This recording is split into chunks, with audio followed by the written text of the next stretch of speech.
South Central Railway Employees Cooperative Credit Society 86వ వార్షిక సమావేశాన్ని తార్నాకలోని రైల్వే క్లబ్ లో నిర్వహించారు. ఈ సందర్భంగా గడిచిన 18 నెలల కాలంలో సొసైటీ తరపున చేసిన సేవలను వివరించారు.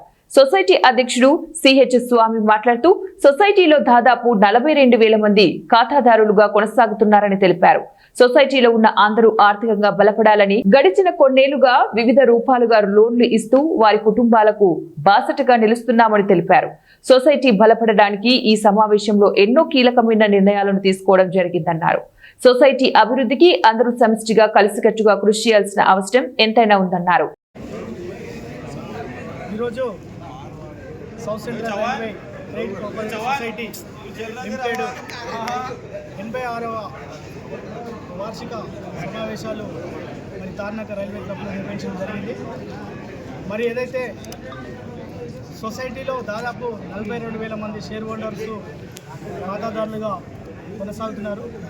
వారి యొక్క ఆర్థిక క్షేమాభివృద్ధి కోసం మరియు సొసైటీ ద్వారా మరి వారికి రుణాలు ఇస్తూ మరి సొసైటీని దాదాపు సొసైటీ ఇప్పటి వరకు 100 సంవత్సరాలు పూర్తి చేసుకుంది.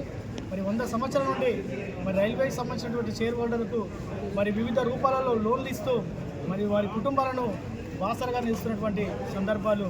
మరి ఈరోజు ఇక్కడ తార్నాక రైల్వే క్లబ్లో మరి యాన్యువల్ జనరల్ బాడీ మీటింగ్ ఏర్పాటు చేసి మరి 210 మంది ఉన్నటువంటి డెలిగేట్లను మరి ఇంక్లూడింగ్ 23 మెంబర్స్ డైరెక్టర్లు కలిసి మరి ఇక్కడ సమావేశం ఏర్పాటు చేసి మరి సొసైటీ అభివృద్ధి కోసం, సొసైటీ పురోభివృద్ధి కోసము రకరకాలైన నిర్ణయాలు తీసుకొని భవిష్యత్తులో మరి రైల్వే మరి జోన్ బైఫర్కేషన్ అవ్వబోతుంది.